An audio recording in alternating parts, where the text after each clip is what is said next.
네, 네, 반갑습니다.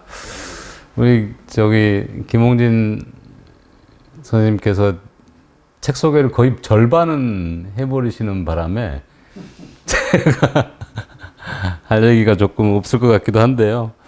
뭐 약간은 좀 반복이 되더라도 또 말씀드리도록 하겠습니다. 저는 김홍진 선생님께서 소개하신 한국임업진흥원에서 일하고 있는 이강호라고 합니다.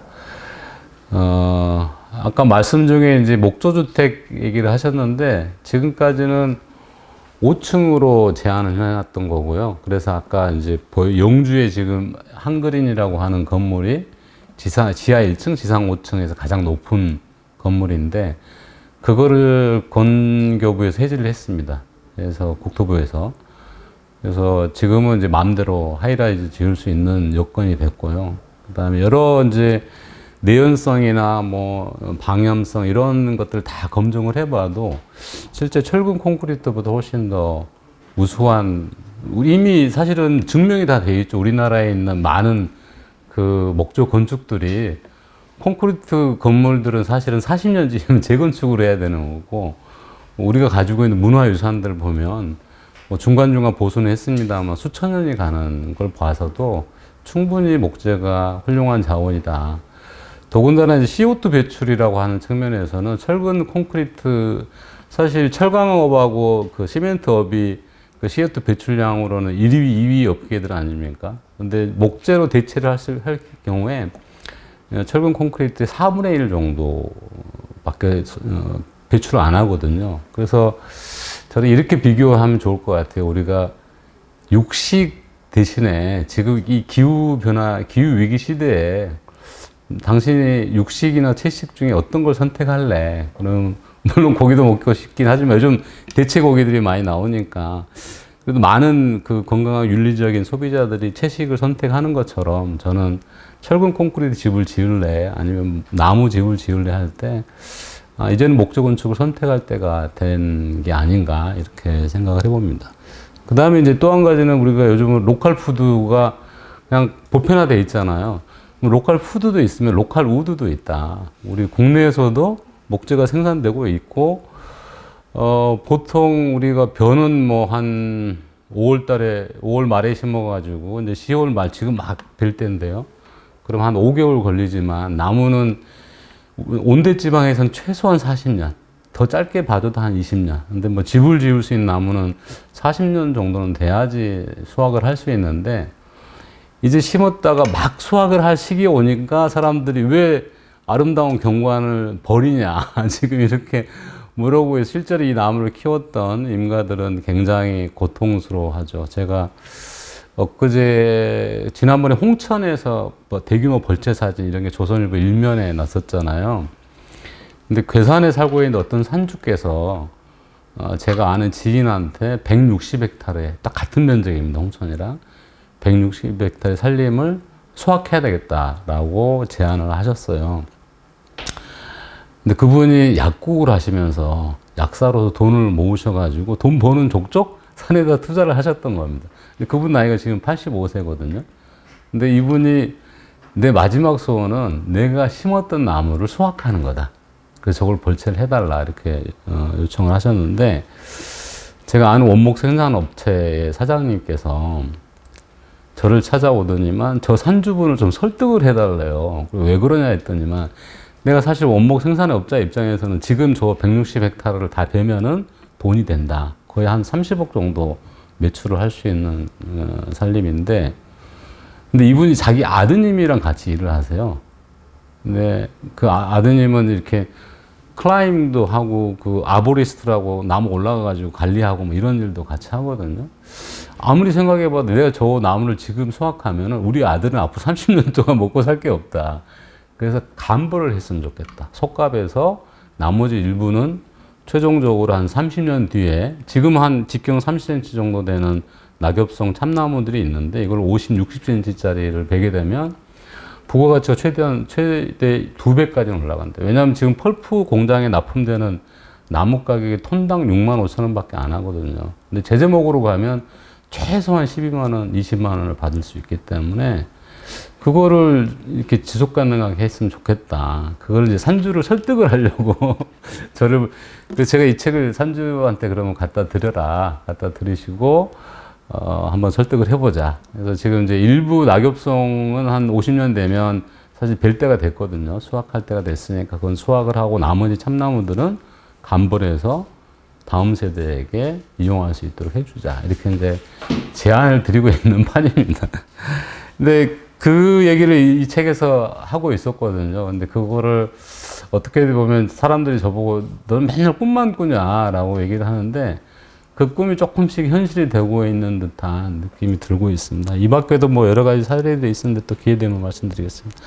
앞서 뭐 소개했던 두 사람 얘기니까 너무 소개를 잘해 주셔가지고 이건 넘어가도록 하겠습니다. 이 숲 경영, 산림 경영이라고 하는 책은 뭐 모든 책들이 다 그 출판사에서 좋은 이미지를 얻기 위해서 뭐 달기도 한 거지만 약간 그 뭐 뉘앙스가 여러 가지 중의적인 의미가 있습니다만 크게 구성은 지속 가능한 산림 경영이라는 게 뭐냐. 사실 우리가 지속 가능성을 이제 브라질 리우 1992년도에 브라질 리우 또 그 이전에 브루트란트 보고서인가요? 거기에서 먼저 얘기를 했지만 실은 303년 전에 독일에서 처음 시작된 얘기입니다. 근데 그 처음 시작된 얘기가 산림에서 시작이 됐던 겁니다. 산림을 지속 가능하게 생산하자.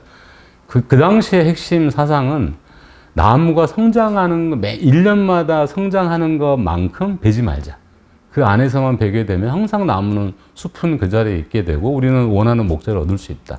그게 이제 첫 번째 지속 가능성의 개념이 산림에서 출발을 했습니다. 그게 한 300년 동안 계속 진화 발전을 해서 오늘날의 산림 경영, 지속 가능한 산림 경영 철학이 만들어졌는데 그것과 관련된 얘기를 좀 일부가 돼 있고요. 그다음에 2부는 이 마사교 박사님이 1974년부터 독일과 같이 사실 그 전까지 우리나라에서는 산림 기술이라는 게 존재하지 않았습니다. 일본에서 1920년대 양묘 기술이 넘어와서 일부 그런 것들이 전해지긴 했었지만 어떤 아주 체계적인 산림 기술을 우리가 접하지는 못했었고요. 그때 그 70년대부터 어쩌면 그 전에 이제 공부하신 과정부터 해가지고 그 이후에 강릉 영곡에 임업기계 훈련이라는 곳이 있거든요. 거기에 원장으로 한 20년간 계시면서 우리나라의 산림 노동자들, 기술자들을 양성하신 분이세요. 그러니까 대학 교수님은 아니셨고 오히려 그렇지만은 우리나라의 어떤 산림인보다 존경받는 우리 산림 노동자의 아버지 뭐 이런 같은 분이십니다. 그래서 이분의 살아왔던 얘기들을 정리했는데요. 이런 에피소드 있습니다. 제가 여쭤봤었는데 그 독일 사람들이랑 그때 1974년도에 그 경상남도 양산, 지금의 울주 양산으로 나눠져 있는데 그 지역에 사업소를 하나 만들었고 그 다음에 강릉 영곡에 사업소를 하나 만들었습니다. 근데 여러분들이 상상해 보시면 우리나라의 산림이 가장 좋은 지역은 저희 강원도 대관령 지역, 그 다음에 울진 뭐 이런 지역이 가장 산림이 좋거든요. 그러면 저는 산림 훈련소가 당연히 거기 있어야 되잖아요. 근데 전혀 의외의 곳에 그 산림 훈련소 또는 시범 사업소 이런 게 만들어졌던 거예요. 그래서 양산은 왜 거기 만들어졌을까요? 라고 여쭤봤더니만 그 당시에 독일 사람들이랑 계속 이렇게 다니면서 여러 가지들을 테스트 했었는데 70년대만 하더라도 우리가 아주 전쟁의 위기가 있는 나라로 세계는 인식하고 있었잖아요.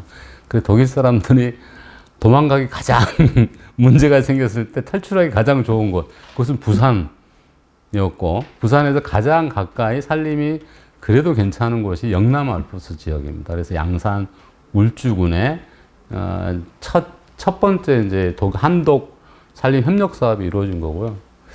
그 다음에 이제 강릉 영곡에 가면 두 번째 이제 임업기계 훈련원이 있는데 이곳은 근데 이 임업기계 훈련원이 산 속에 있어야 되잖아요. 근데 그렇지 않고 바닷가에 있습니다. 그래서 왜 이 바닷가에다가 이 훈련소를 지었는지 또 제가 여쭤봤더니만 왜 그랬었을 것 같아요. 왜 바닷가에다가 훈련소를 아니, 임업 훈련소인데 산속에도 안 짓고 바닷가에다 지었습니다. 그것도 강릉 시내랑 되게 가까운 지역에. 이번에 좀 다른 이유인데요. 교육생들이 훈련을 잘 받으려면은 산속에 처박혀 놓으면 안 되고 이런 휴양지 같은 곳에 데려와서 교육을 해야지 교육 효과도 높아지고 의욕이 생긴다.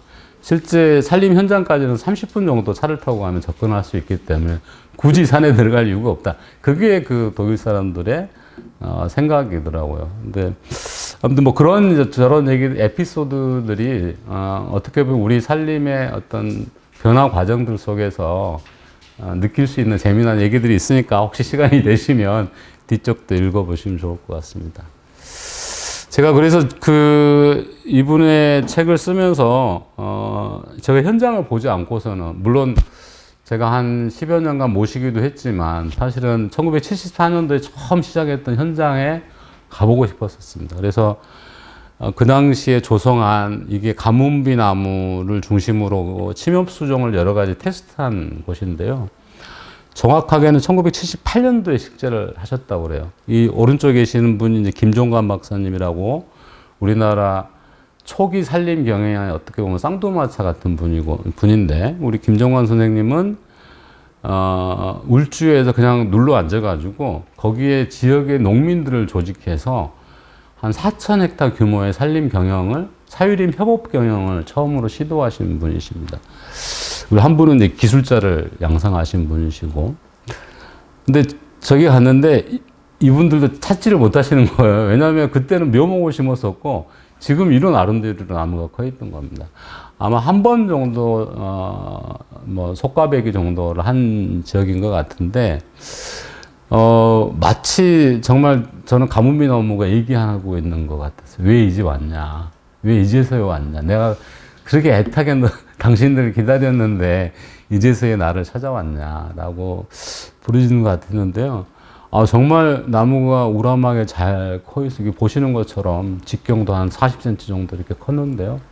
아마 우리가 관리를 더 했으면 훨씬 더 좋은 숲으로 됐을 겁니다. 제가 최근 한 4, 5년 전에 독일의 유명한 흑림회를 갔었는데요. 거기는 평균 나이가 한 100년 정도 되는 가뭄비 나무들이 있습니다. 근데 실제로 나무가 성장을 하면은 40년, 50년이 지나게 하면 성장 속도가 꺾이게 됩니다. 그래서 비교를 해보니까 우리가 독일 흑림에 한 70% 정도 와 있다는 느낌이 들더라고요. 예전에 한 10년 전, 20년 전에 독일에 갔을 때는 우와, 이런 숲이 있어, 막 이렇게 했었는데요. 이번에 가서 이것밖에 안 돼? 이럴 정도로 우리 숲이 굉장히 많이 성장을 했던 겁니다. 그래서 되게 큰 감흥을 이곳에서 얻게 됐고, 아까 얘기하셨던 그 얘기를 제가 반복해서 했는데, 사실은 이 얘기의 원조는 제가 울산 중공업에서 일하는 은퇴하신 노동자들의 얘기를 듣고 이걸 정리를 해본 겁니다. 그분들 입장에서 50년대, 60년대 초반에 태어나서 이렇게 쭉 성장기를 걷고, 지금 이분들이 철수로 30년간 사셨거든요. 근데 철수하다 보니까 철을 다루던 사람들인데 사회에 나와보니까 할 일이 없는 거예요. 배운 것도 없고. 근데 중공업 노동자들이 아주 특징이 있는데, 자동차 산업 노동자들은 컨베이어 벨트 앞에서 그냥 나사 돌리고만 있답니다. 근데 배를 만드는 사람들은 협업 노동을 해야 된대요. 같이 협동 노동을 해야 되는 독특한 특징을 가지고 있고, 이분들은 기계라는 기계는 안 다뤄본 게 없습니다.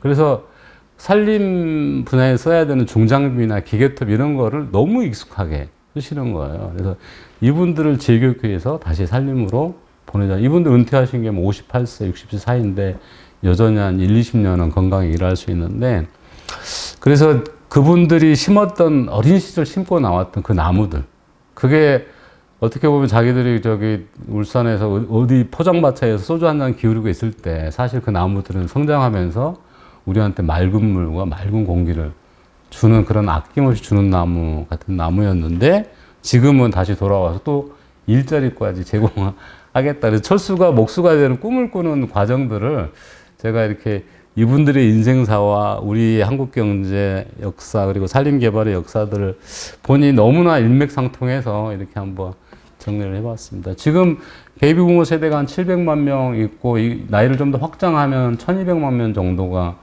사실 은퇴를 기다리고 있는데 이분들이 앞으로 점점 노동력도 줄어들 텐데 이분들이 뭔가 의미 있는 생산활동을 하면서 인생을 더 즐겁게 살아갈 수 있으면 그것만이라도 저는 충분히 의미 있는 일이 될 것 같다라는 생각이 들었습니다. 얘기하신 대로 요즘 벌채 논쟁이 이제 뭐 한번 완전 뜨겁다가 좀 많이 가라앉긴 했는데 저희 은사님이신 마상규 박사님 했던 얘기 중에 저는 가장 가슴에 남는 게 숲이라는 것은 살아서는 국민의 재산이고 죽어서야 산주의 재산이 된다.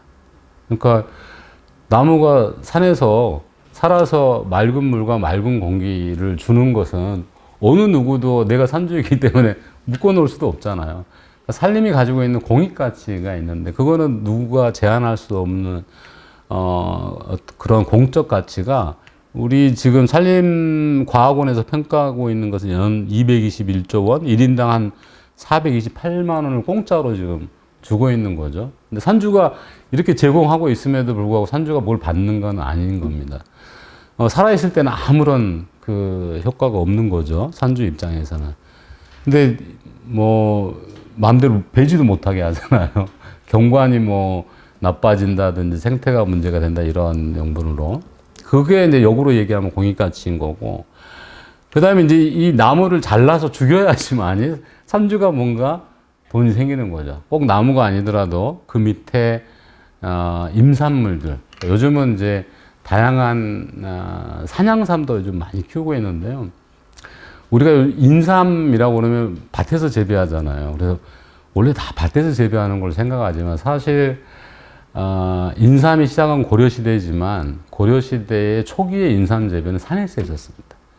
그러니까 산간에서 인삼을 지금처럼 우리 산양삼 재배하듯이 재배를 했었고요. 그걸 나중에 고려 말기에 와서 밭으로 가져와가지고 인삼 재배를 했던 겁니다. 그러니까 어떻게 보면 산에서 산삼에서 시작해서 산양삼이 됐다가 인삼이 돼서 다시 요즘 산양삼으로 다시 올라가고 있습니다. 사람들이 아무래도 그렇게 재배되는 것보다는 자연의 상태에서의 그런 걸 훨씬 더 좋아하고요. 또 그 나무, 그러니까 목재가 나오고 그런 산나물이 나오고 또 산에서 석재가 나오죠. 그래서 이 세 가지가 우리 산림의 대표 생산물입니다. K-포레스트 프로덕트라고 저희가 평가하는데요. 이 세 가지를 다 합치면 한 6조 6천억 매출이 되는, 그 GDP로 계산이 되는데, 제가 이거를 어떻게 최근에 되게 재밌게 설명하는 법을 찾았는데, 뉴욕에 있는 유명한 온라인 매체인 허팅턴 포스트라는 곳에서 죽기 전에 먹어봐야 될 25가지 음식을 발표를 했는데요. 그 중에 13번인가 18번이 돌솥 비빔밥입니다. 근데 돌솥 비빔밥이요, 돌로 음식을 해 먹는 나라들이 많지 않습니다. 의외로. 아예 뭐, 미국은 존재하지를 않고요. 아프리카 쪽 좀 있고. 우리나 중국, 일본, 이게 동양권에 또 좀 있고요. 물론 돌을 쓰기는 하지만 우리처럼 돌솥 밥 이렇게 쓰는 나라는 거의 없습니다. 근데 이 돌솥이 되게 뜨겁잖아요. 그 받침은 나무로 되어 있습니다. 그리고 그 안에 특히 돌솥 영양밥 같은 경우는 거기 안에 인그리디언트가 전부 밤, 대추 다 임산물이죠. 그래서 돌솥 영양밥, 돌솥 비빔밥이 우리 숲에서 나오는 어떤 대표 생산물로서 저는 이해할 수 있다. 특히 이제 요즘 지난 코로나 시기에 한 끼 곤드레라는 게 우리 호미가 어디죠? 저기에서 한번 난리가 났었죠. 온라인 아마존에서 세상에 호미가 우리나라에 호미가 몇 가지가 있는 줄 아세요? 종류가? 호미의 종류가 150종이 있습니다. 왼손, 오른손 호미 다르고요. 그 다음에 모래땅, 자갈땅, 흙, 황토 이런 거에 따라 다 달리 쓰고요. 여자들이 쓰는 건 남자들이 쓰는 거 다르고 수확기에 쓰는 거하고 풀을 매는 게 다르고 그래서 총 150종이 있다고 합니다. 지금은 많이 사라졌을 텐데요. 우리나라 사람들이 먹는 나물 개수가 몇 가지 정도 되신 줄 아세요? 나물류. 350가지를 먹는답니다. 그러니까 산에서 나는 거의 모든 거, 독풀 빼놓고는 다 먹었던 거죠. 심지어 나뭇잎도 어린 수는 우리가 따가지고 저기 하잖아요. 요즘 그 비건 시장이 되게 성장하고 있죠. 비건 시장이 2018년도에 14조, 15조 정도 됐고, 2025년도에 30조 정도로 성장할 걸로 좀 예측을 하고 있습니다. 이미 그 훨씬 더 빠른 속도로 가고 있는 것 같고요. 근데 그 비건의 원조가 저는 우리의 산나물이 아닐까 생각이 되고, 사실 외국에서 먹는 우리가 대부분 식탁에서 이 비건식들은 뭐 아주 제한된 서양의 채소들을 가지고 하거든요. 근데 우리 산에 나오고 있는 또는 밭에서 나는 그런 350가지 나물류들이 저는 어떤 새로운 대안 식품으로 얼마든지 성장할 수 있겠다. 그게 지난번에 아마존에서 호미 이후에 또 한 번 대박이 터진 게 우리는 잘 모르지만 한 끼 곤드레라고요. 요즘은 비행기 기내식에서도 곤드레 밥이 나오잖아요. 근데 그게 곤드레를 그 나물을 건조해서 그걸 이제 밥에 넣으면은 불어나가지고 밥이 되거든요. 이거를 이제 그 한인들이 귀국하면서 되게 많이 싸가다가 코로나 때문에 가지지를 못하니까 이게 온라인에 올렸더니만 난리가 난 겁니다. 물론 뭐 매출은 한 기업이 조그맣게 한 9천만 원 한 달 반에 좀 자기들이 없어서 못 팔 정도로 인기를 팔았죠. 그런 우리 숲의 어떤 잠재력을 가진 게 우리 자산들인데 다 전부 채취를 해야지만이 그게 산주의 자산이 될 수 있다. 겁니다.